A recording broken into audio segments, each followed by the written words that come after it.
Oke, jadi di sini saya akan melanjutkan penjelasan sebelumnya, yaitu yang tentang bagaimana mencari referensi untuk menulis proposal penelitian.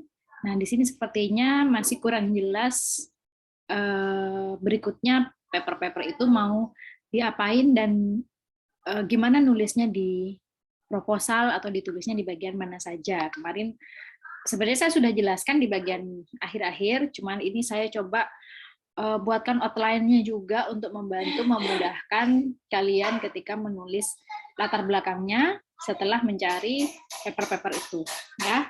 Jadi untuk menulis proposal, kalian yang pasti memerlukan itu adalah papernya terlebih dahulu. Paper sebagai referensi, ya. Apalagi masih bingung dengan topiknya. Kalau bingung dengan topiknya, untuk mempertajam kalian mau ngambil topik apa, pastinya harus membaca banyak paper dulu. Paling tidak, bacalah judulnya aja. Kalau memang cuma baca judulnya aja, maka kalian harus men-screening. Bisa 100, 200 gitu ya. Biasanya kalau S1 itu memang sekitar 70 sampai 100 gitu. Teorinya sih kalau baca 70 itu nggak hanya judul gitu ya, tetapi tentang paper itu tentang apa secara garis besar ya. Tapi oke lah, boleh kalian men-screening dari judul. Kalau memang sudah terbiasa bisa melihat dari judul apakah memang cocok atau enggak.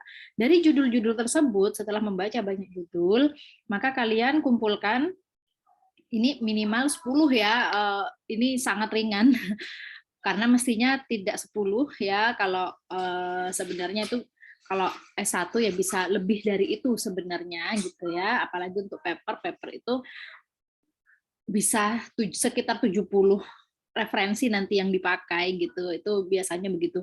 Cuman oke lah, kalau misalnya dari tahap belajar minimal 10, lebih banyak lebih bagus. Itu sudah hasil dari screening, artinya sudah dipilih. Setelah kalian membaca banyak judul, kemudian kalian pilih yang paling pas, yang paling sesuai dengan topik yang diangkat. Topik skripsinya yang akan diangkat. Topik itu bisa dari bidangnya, ya, artinya mau ngapainnya, mau melakukan analisis kah, analisisnya apa, mau melakukan analisis prediksi kah, mau melakukan analisis deskripsi kah, mau melakukan pengujian kah, mau melakukan bidang apa ya, misalnya IoT kah, gitu ya, topiknya apa, gitu. Berkaitan dengan topik itu kalian pilih, kalau sudah dapat kumpul kayaknya ini udah yang paling cocok dan yang paling baru gitu ya, kumpulkan minimal 10. Untuk cara mencari papernya sudah ya di penjelasan video sebelumnya. Nah, setelah mengumpulkan paper-paper itu, kemudian rangkum paper-paper referensi itu. Kalau misalnya kalian masih bingung tentang apa gitu ya, gampangannya dari abstraknya. Kalau biasanya paper-paper jurnal internasional kan berbahasa Inggris ya. Kalau misalnya kesulitan, dari abstrak itu copy, tempel di Google Translate. Kamu baca bahasa Indonesianya. Kalau misalnya kesulitan membaca dalam versi bahasa Inggris. Dikopas abstraknya, di paste di Google Translate, nanti dibaca bahasa Indonesianya. Kalau paper-paper itu adalah paper dari jurnal yang bagus, abstraknya itu akan bagus, akan terlihat dengan jelas, dan juga pastinya perkembangan topik tersebut itu juga akan sangat relevan kalau itu jurnalnya bagus. Makanya saya kemarin menyarankan carinya itu di jurnal bereputasi gitu ya. Nah, kenapa abstrak? Ya, karena di abstrak itu bisa mengetahui secara ringkas paper itu tentang apa. Jadi ngebaca singkat. Oh, paper ini ngangkat masalah apa, menggunakan metode apa, hasilnya bagaimana. Di abstrak itu harus mendapatkan 3 itu. Ya, biasanya pastinya berisi 3 itu. Ya, jurnal yang bagus itu pasti berisi 3 hal itu. Itu membaca singkat. Kemudian kedua, ringkasan yang kedua apa? Itu dari isi. Ya, setelah kalian lihat abstraknya, oh dia tentang ini, metodenya ini, hasilnya ini. Kemudian kalau dari isi, membaca berikutnya, yaitu untuk tahu lebih detail yang tidak ada di abstrak. Yaitu yang pertama adalah latar belakang masalah. Nah, ini kan kalian butuh nih. Kalian butuh untuk membuat latar belakang masalah kan. Daripada kalian bingung mau menceritakan apa di latar belakang masalah, mau nulis apa di latar belakang masalah, makanya bacalah paper itu. Bacalah introduction-nya. Kan kalau topiknya sama, maka latar belakangnya pasti mirip. Tinggal kalian update. Kalau paper tersebut misalnya tahun kemarin, mungkin data yang ada di latar belakangnya kurang update. Sehingga kalian bisa mencari data yang lebih update dengan topik kalimat yang sama, tetapi sudah diupdate gitu. Kalau misalnya memang ada latar belakang yang dipakai, ada kalimat-kalimat yang akan dirujuk, maka boleh silahkan, tetapi tidak kopas atau tidak plug, dan referensinya harus dicantumkan. Gitu ya. Sehingga bisa kalian lebih mudah menuliskan latar belakang, nggak bingung mau mengarang apa, enggak ya. Dan juga tidak terlalu ngawur kemana-mana, tapi langsung fokus aja ke permasalahannya. Jadi nggak perlu basa-basi, ya kan biasanya ada ya paragraf pertama basa-basi, paragraf kedua basa-basi kedua gitu ya. Mana intinya gitu, permasalahannya mana. Nah, untuk itu kalian bacanya adalah dari introduction-nya paper itu. Introduction-nya paper itu adalah latar belakang masalahnya paper itu. Karena papernya setopik dengan topik Anda, maka berarti kan kepake introduction-nya itu. Gitu ya. Jadi yang perlu dibaca adalah introduction-nya paper, yaitu untuk mengetahui latar belakang masalah dari topik tersebut. Kemudian yang dilihat lebih lanjut dari paper tersebut adalah data atau variabel yang dipakai. Ini penting ya untuk mengetahui bahwa masalah tersebut diselesaikannya dengan cara apa. Mereka pakai data apa? Mereka pakai variabel apa? Itu harus tahu. Banyak yang tidak sampai detail ke sana. Hanya ngelihat masalahnya ini menggunakan metode ini, terus kemudian udah dijadikan alasan, maka penelitian ini menggunakan metode ini. Nggak jelas, padahal datanya seperti apa, variabelnya seperti apa, bisa jadi kan berbeda. Gitu ya, sehingga metodenya bisa jadi juga berbeda kalau tipe datanya berbeda misalnya. Jadi yang harus diketahui pada paper tersebut, data yang dipakai apa atau variabel-variabel yang dipakai apa. Bisa jadi Anda nanti berkembang datanya, apakah sama, apakah sejenis, nah, beda ya, sama dengan sejenis beda, apakah ada penambahan variabel, nah itu bisa menjadi berbeda. Kemudian detail metodenya, biasanya kalau di abstrak metodenya itu secara global aja, detailnya ada di dalamnya. Kalian kalau misalnya tahu ya berarti dilihat di bagian metodenya. Bagian metodenya lebih detail tahapannya itu biasanya ada di dalamnya. Gitu ya. Jadi kalau misalnya kalian tahu, oh dia pakai metode ini nih, kayaknya sama, saya mau pakai itu juga. Maka kalian kan perlu tahu gimana tahapan-tahapan detailnya dari metode itu, maka itu bisa silakan dilihat. Kemudian juga untuk melihat detail hasilnya di dalam papernya. Nah, itu yang dirangkum. Kemudian yang di sana juga kemungkinan apa yang bisa kalian lanjutkan dari penelitian paper-paper tersebut. Nah, rangkuman-rangkuman dari paper itu akan dipakai di latar belakang. Jadi latar belakang kalian itu berasal dari paper-paper tersebut. Kemudian di bagian penelitian terdahulu itu juga berasal dari rangkuman paper-paper itu. Cuman di bagian penelitian terdahulu itu lebih banyak penjelasannya. Kalau di latar belakang itu mungkin hanya 1-2 paragraf saja. Jadi misalnya ada 10 paper, 20 paper yang kalian rangkum, itu hanya jadi 1-2 paragraf. Karena memang kalau di latar belakang, singkat-singkat, hanya bisa jadi satu paper hanya ditulis 1 kalimat. Ya, misalnya nih, penyelesaian tentang topik A dengan menggunakan metode 1 sudah pernah dilakukan dengan hasil yang bagaimana. Sudah, 1 kalimat itu mewakili 1 paper. Dalam kurung referensi 1. Kemudian penyelesaian tentang masalah B sudah diselesaikan juga dengan menggunakan metode 2 dan kombinasi metode 3. 1 kalimat itu bersumber dari 2 paper misalnya, sehingga dalam kurung referensinya ada referensi 2, referensi 3. Misalnya. Jadi 1 kalimat itu langsung mewakili 1 atau lebih paper. Gitu ya, kita lanjutkan coba untuk detail penulisannya. Jadi di latar belakang Ya, kalau kali ini masuk ke latar belakang ya, kalau tadi kegunaan papernya, kalian merangkum paper untuk apa, kita masuk ke lebih detail lagi latar belakang. Jadi ketika kalian menulis latar belakang itu berisi apa sih sebenarnya? Latar belakang itu berisi 2 hal, atau 3 hal lah ya di kesimpulan.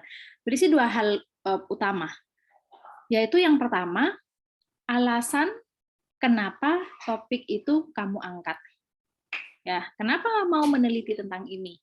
Nah, kenapa itu harus terjawab melalui uraian, ini loh ada masalah tentang objek ini. Ini loh ada permasalahan yang harus diselesaikan. Ada yang butuh solusi. Ada masalah yang perlu diperbaiki. Nah, itu harus muncul. Masalah-masalah itu biasanya disebut dengan masalah-masalah kehidupan. Ya, masalah kehidupan itu ada di latar belakang. Bukan rumusan masalah. Kalau rumusan masalah itu adalah masalah penelitian. Tapi kalau di latar belakang itu adalah masalah-masalah kehidupan, kata Prof. Romi ya. Kemudian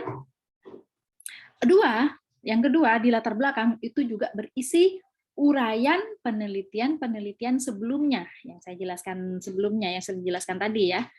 Jadi berisi 2 hal latar belakang itu. Alasan kenapa topik itu diangkat, yaitu apa masalahnya. Kemudian cerita penelitian-penelitian yang sudah dilakukan orang berkaitan dengan topik tersebut.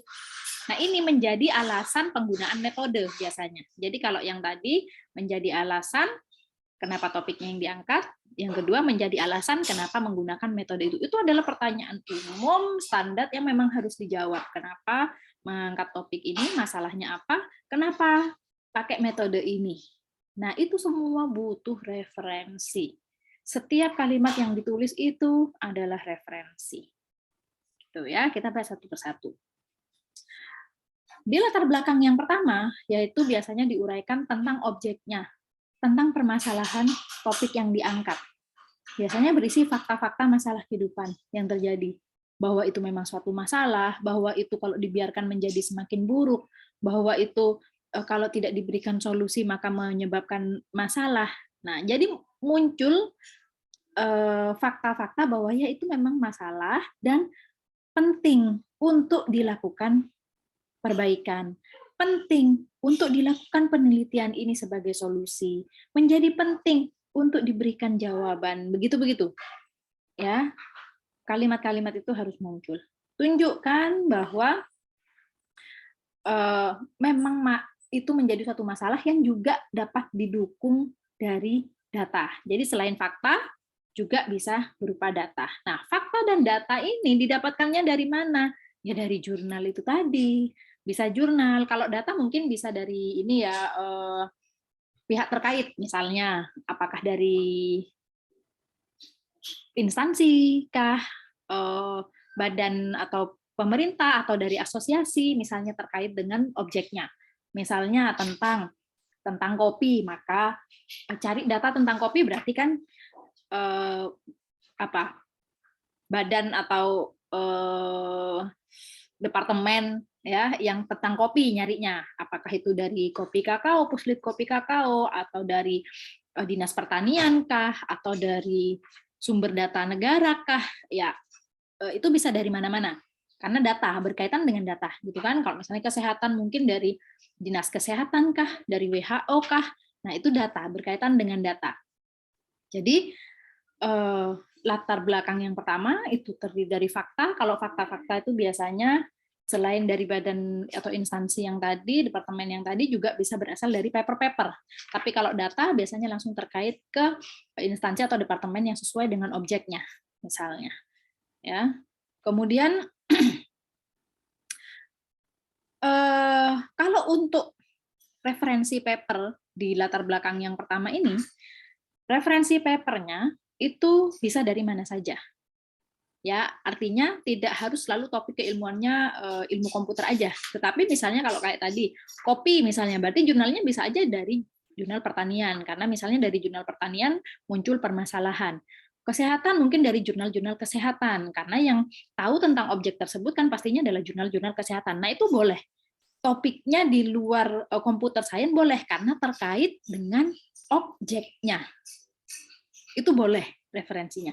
Tapi kalau di latar belakang yang berikutnya, Ya, di paragraf berikutnya yang berisi uraian penelitian-penelitian sebelumnya, ini kan mau masuk ke bagian metode, udah mau masuk ke metode yang dipakai, dan kalian jurusannya itu adalah ilmu komputer. Maka berbicaranya metode yang dipakai adalah metode terkait jurnal-jurnal ilmu komputer. Gitu. Jadi makanya jangan sampai kayak ini penelitiannya kok manajemen banget ya, ini kok penelitiannya jadi ekonomi ya. Nah, berarti ada salahnya di situ. Kalau uraian latar belakang terkait dengan objeknya boleh dari jurnal mana saja karena ingin memperjelas masalah, memperjelas permasalahan objek. Tapi kalau berkaitan dengan metode yang diangkat atau penyelesaian yang akan diangkat, itu ngambilnya dari jurnal-jurnal referensi terkait dengan topik keilmuannya, yaitu ilmu komputer, informatika, computer science, data mining, dan lain sebagainya, gitu ya, yang ada di computer science itu karena terkait dengan metode yang dipakai. Jangan sampai kalau metode yang dipakai metode adalah metode-metode manajemen, metode ekonomi, metode bahasa, metode yang lain-lain gitu ya, itu beda. Jadi ada dua.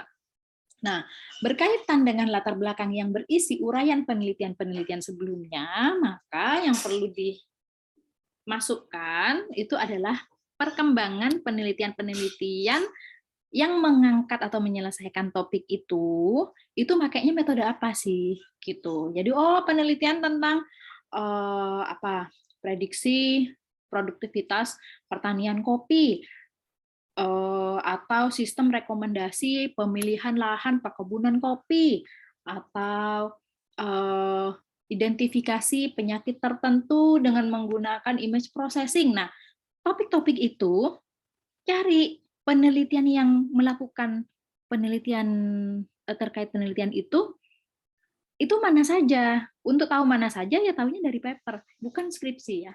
Tapi dari paper, karena paper itu adalah jurnal yang sudah terpublish. Nah, sudah dilakukan nih oleh paper ini, paper-paper yang terbaru. Terbaru yang dilakukan untuk menyelesaikan topik ini ada loh 2022 sudah publish, dia menyelesaikannya begini. Yang 2021 dia sampai sini, 2021 lagi dia sampai sini, 2020 dia sampai sini gitu. Sampai yang terbaru. Yang terbaru keluarannya 2022, dia sudah melakukannya sampai sini. Nah, itu berisi tentang perkembangan metodenya biasanya dan perkembangan hasilnya bagaimana. Gitu. Ternyata untuk menyelesaikan topik ini dengan menggunakan metode A, dia sampai hasilnya begini. Ternyata ini dilanjutkan, ada paper terbarunya menggunakan metode A yang dimodifikasi, misalnya metode A tetapi variabelnya berbeda, metode A tetapi ada proses di dalamnya yang berbeda, misalnya. Nah, itu digambarkan, diuraikan. Kalau misalnya ngumpulin 10 paper sendiri berkaitan dengan metode, gitu ya, maka misalnya mau dituliskan dalam 1 atau 2 paragraf, atau 1 paragraf panjang, boleh gitu.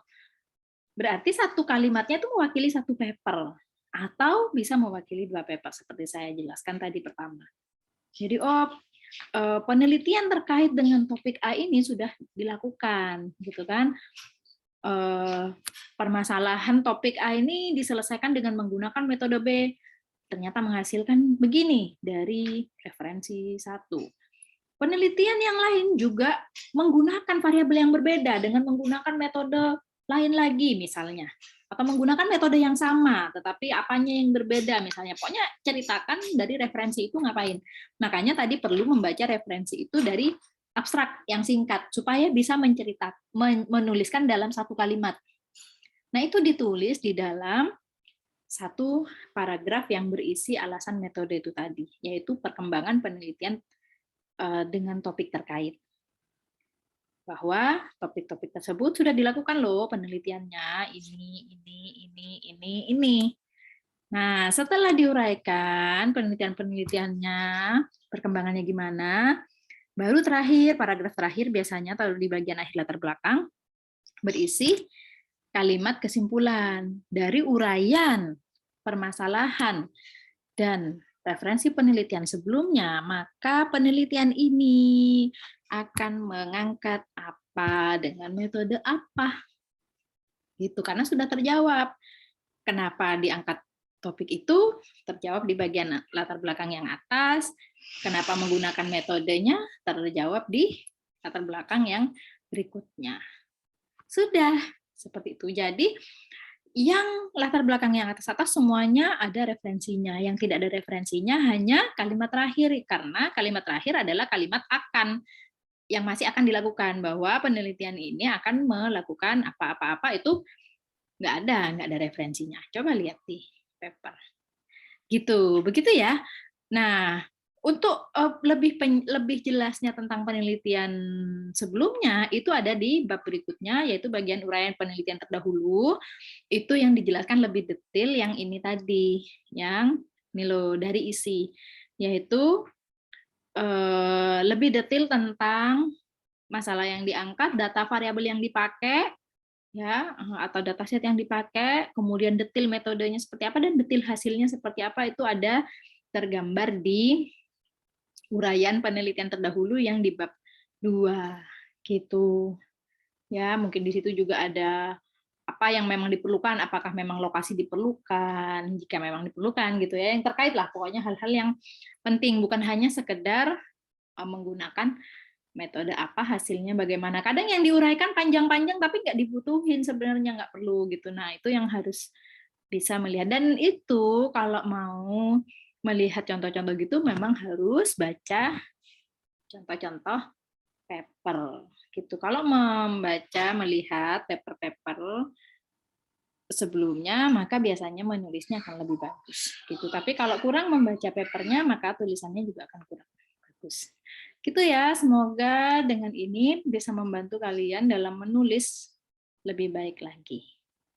Oke, semangat.